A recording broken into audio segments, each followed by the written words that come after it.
Hello, my name is Mary. Since I was a child, my biggest dream was to become a journalist or work in magazine publishing.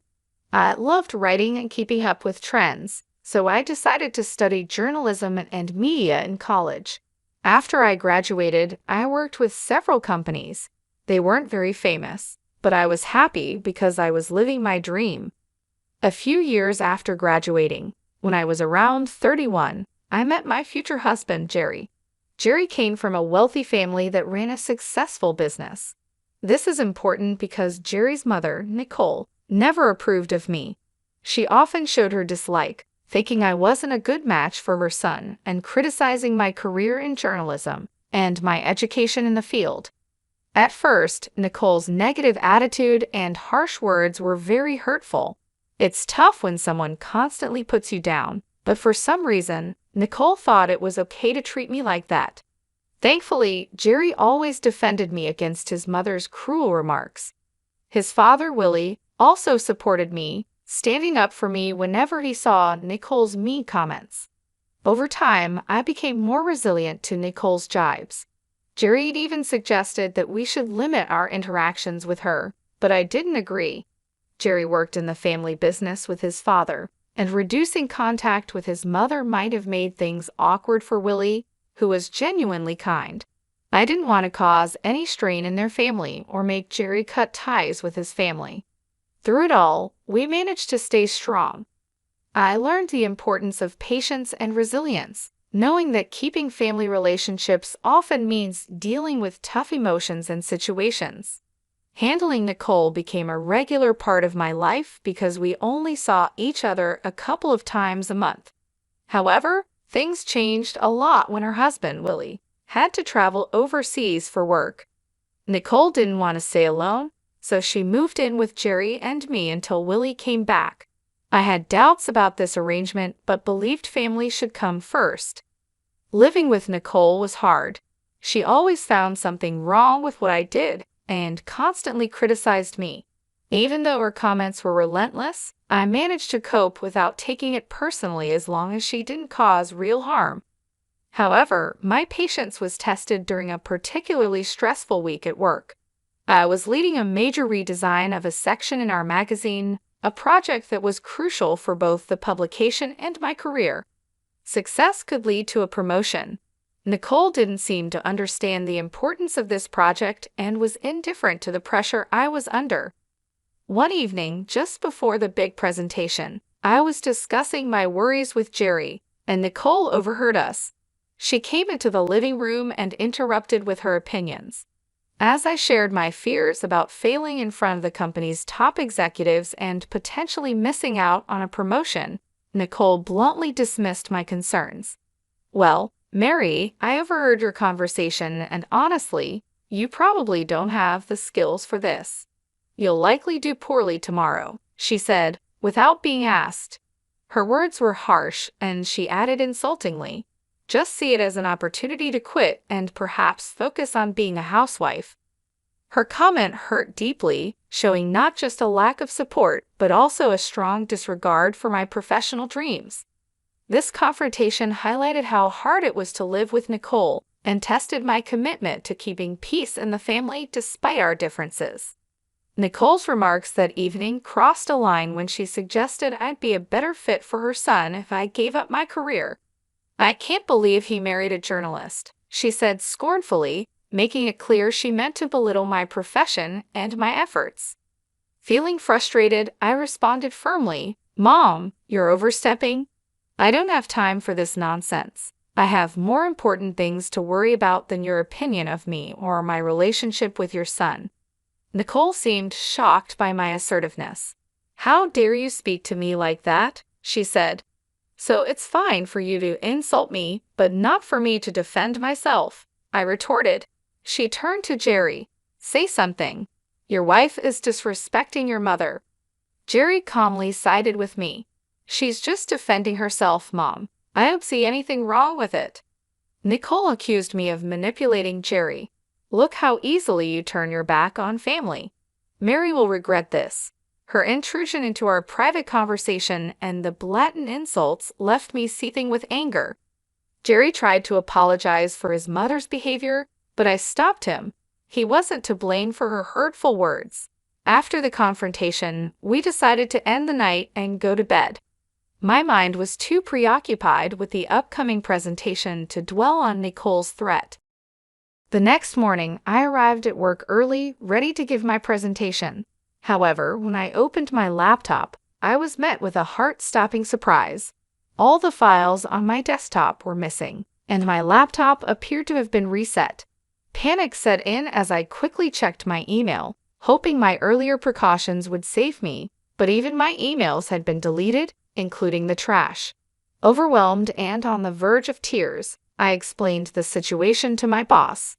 His reaction was far from understanding.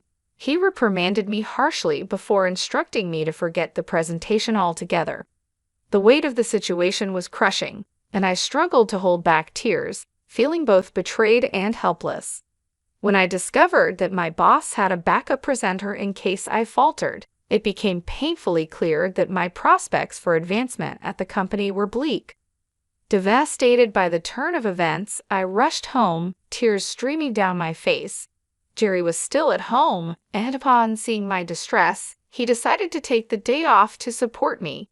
He embraced me as I wept, and once I had somewhat regained my composure, he gently inquired about what had happened.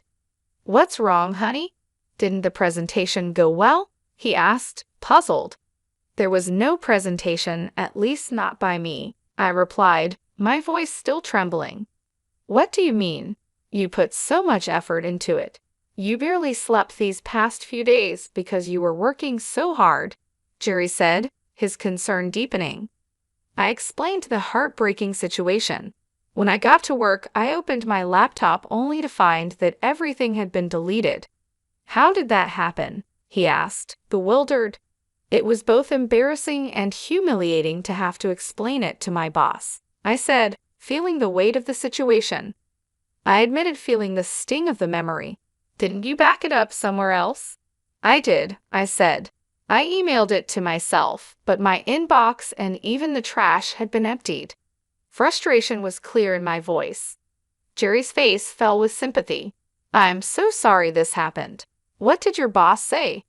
"He was furious and called me unprofessional and lazy.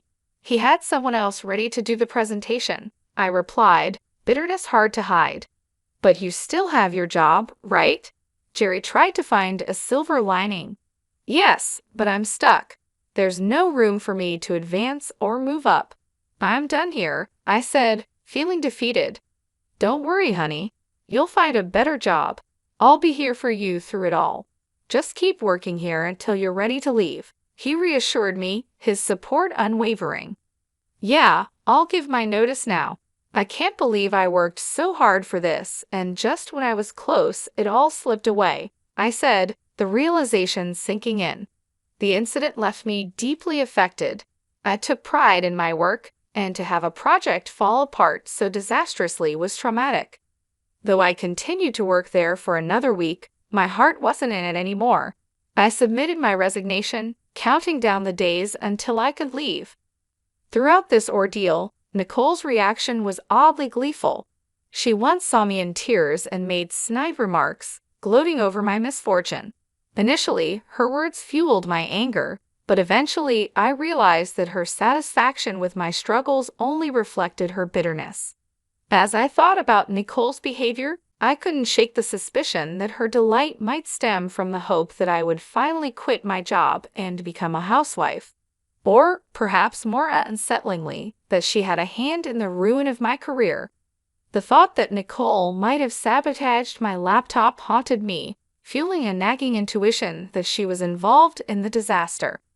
Before approaching Jerry with such a serious accusation, I knew I needed concrete proof.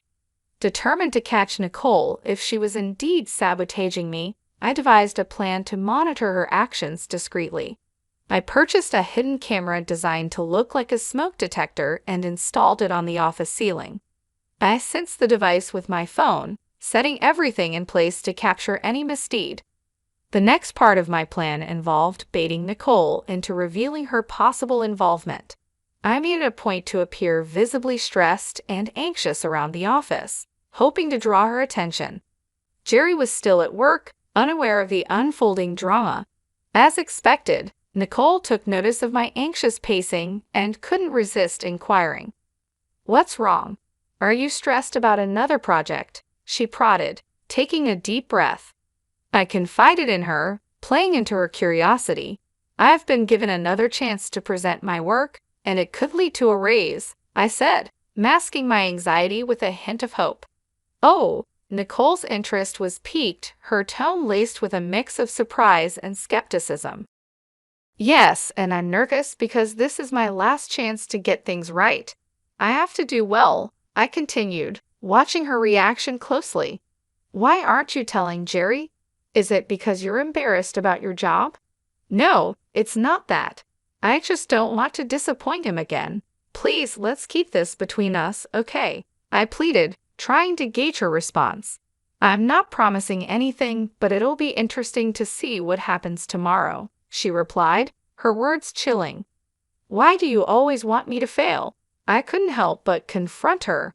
"I just think you'd be better off as a housewife. It's less embarrassing than what you're doing now," Nicole scoffed, dismissing my concerns. Frustrated and needing space to prepare, I finally said, "I don't have time for this, and I don't care what you think. Please leave me alone so I can practice my presentation before Jerry gets home." With that, Nicole left, and I was left to hope that my hidden camera would reveal the truth behind her unsettling satisfaction. Nicole's smirk as she glanced at my laptop lingered in my mind long after she had left the office. I stayed put a little while longer, finally leaving only when Jerry arrived home. Throughout dinner, Nicole's occasional smirks continued, each one sending a ripple of unease through me. Later that night, after Jerry and I had settled into our usual routine of watching a few episodes of our favorite TV series, I decided it was time to check the footage from the hidden camera I had installed in my office. As we watched, the screen showed Nicole entering the office.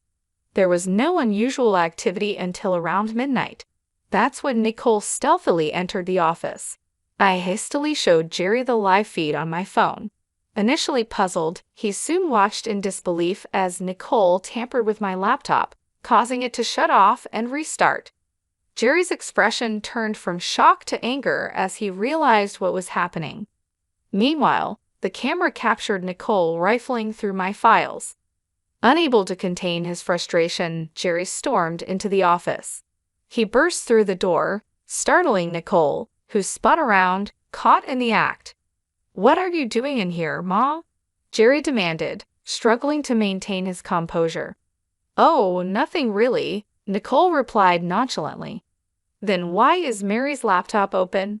Are you accusing me of going through her stuff?" Jerry pressed.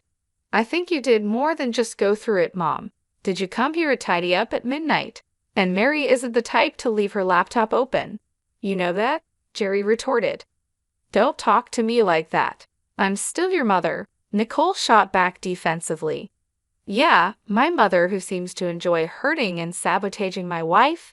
Jerry replied firmly. "We caught you on camera resetting Mary's laptop. You were spying on me? That's disgusting. How could you film me without my consent?" Nicole exclaimed, indignant. "I didn't put cameras in your room. I installed one in my office, and you went in there without my permission," I interjected, supporting Jerry and clarifying our intentions. The confrontation revealed the extent of Nicole's interference and deceit, testing the limits of family loyalty and trust. Despite the wrongdoing, Jerry remained firm in his decision. "Even if it was wrong, it's nothing compared to what you've done to Mary. I want you out of our house tomorrow," he declared unwaveringly. Nicole protested, her voice tinged with desperation, "But I'll be all alone." "I don't care. I don't want to talk to you," Jerry replied, his mind made up. The next morning, Nicole tried to delay her departure by busying herself with breakfast preparations and washing dishes. However, Jerry was resolute. As soon as she finished, he came downstairs with her bags packed and informed her that he had ordered her an Uber. Nicole pleaded tearfully to let her stay, showing rare vulnerability, but Jerry remained indifferent and retreated to our room.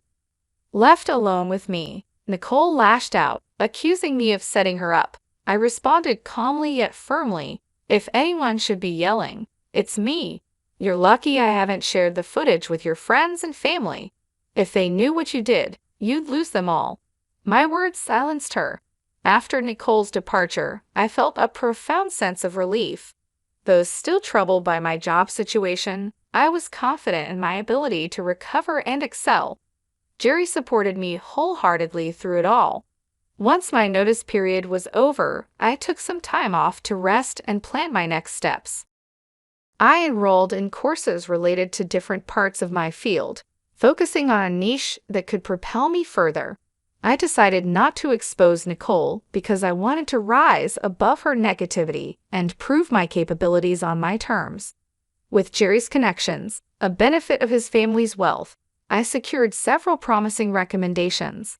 His unwavering support, coupled with my experience, eventually led me to a breakthrough. I was appointed as the chief editor at a globally recognized magazine. The work was challenging but fulfilling. During this time, the goal of proving myself to Nicole faded into the background.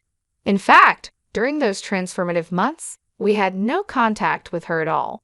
My journey to becoming chief editor not only marked a professional triumph, but also a personal liberation from the need to validate my worth to someone who had doubted me. Jerry continued to maintain a professional relationship with his father, Willie, as they worked together, but we heard very little from or about Nicole. Willie hinted that Nicole still harbored some resentment, though he remained tight-lipped about the specifics.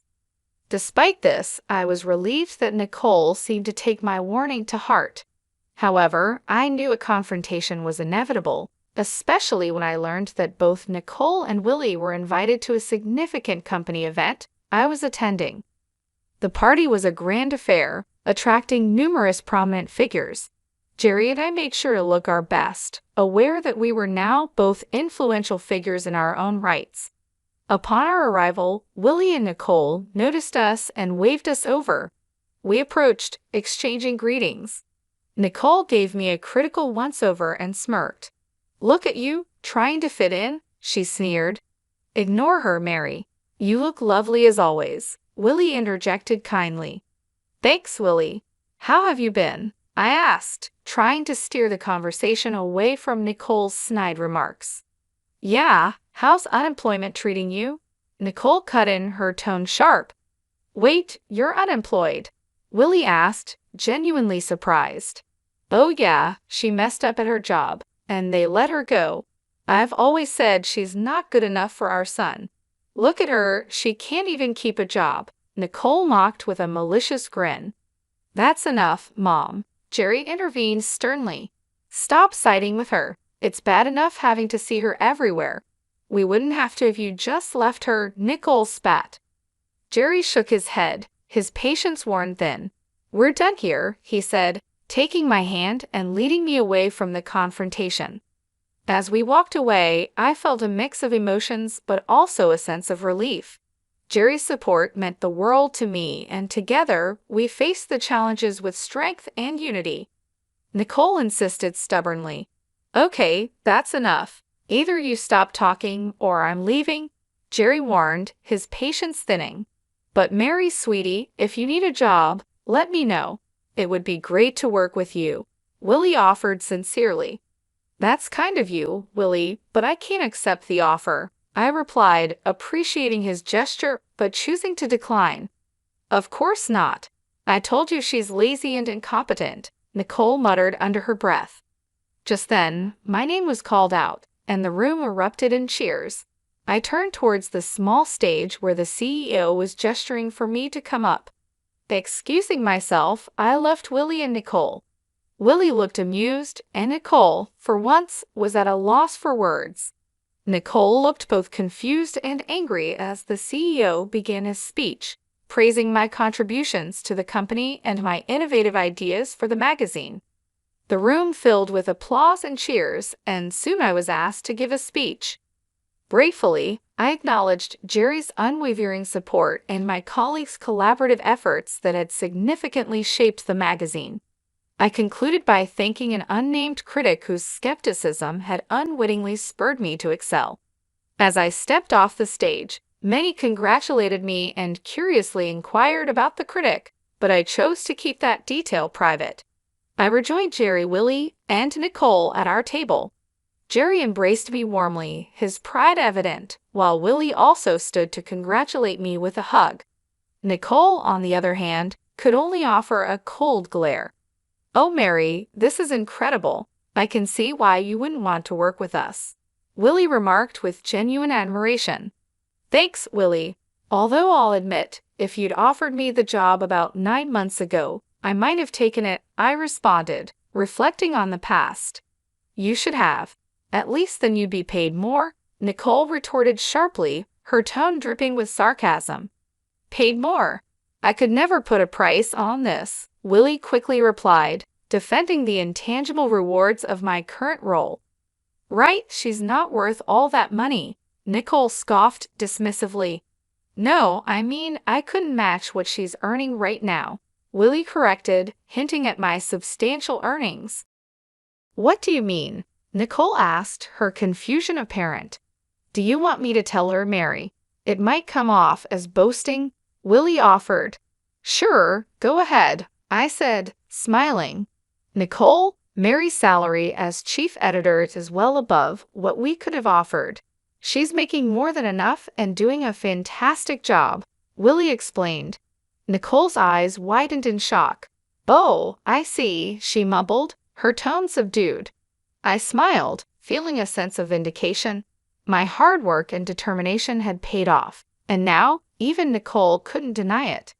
"Say it, Willie," I offered, looking at him for permission. "Mary makes at least 5 times more than I do in her current position," Willie revealed, causing Nicole's eyes to widen. "Oh yeah, she must be making way more than Jerry or I could ever imagine," Nicole exclaimed, her tone shifting from disbelief to grudging acknowledgement. "That can't be right. You must be mistaken," Nicole insisted, still struggling to accept the reality. "He's not mistaken, Mom. I did mean it when I thanked you. You've been nothing but a bully to me, and I hope seeing me more successful than anyone in your family stings. Anyway, I have other people to talk to."